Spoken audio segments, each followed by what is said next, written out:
मैंने अब जिंदगी को एक नए जावे से देखना शुरू किया है, जहां हर लम्हा सिर्फ गुजरने वाला वक्त नहीं बल्कि एक मुकम्मल एहसास है।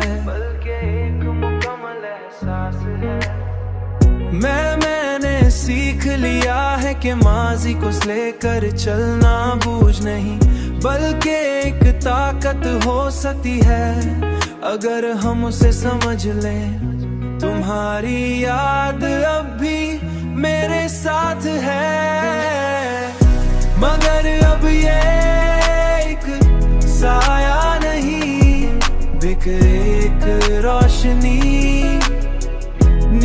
बन चुकी है।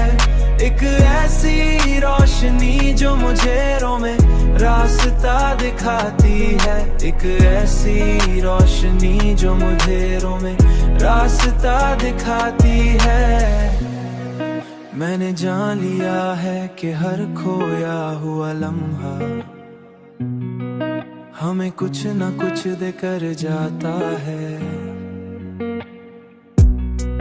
मैंने जान लिया है कि हर खोया हुआ लम्हा हमें कुछ न कुछ देकर जाता है, और यही देना जिंदगी का असल हुस्न है।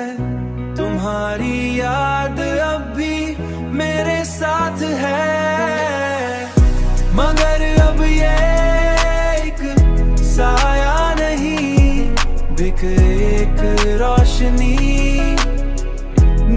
बन चुकी है। एक ऐसी रोशनी जो मुझे में रास्ता दिखाती है, एक ऐसी रोशनी जो मुझे में रास्ता दिखाती है।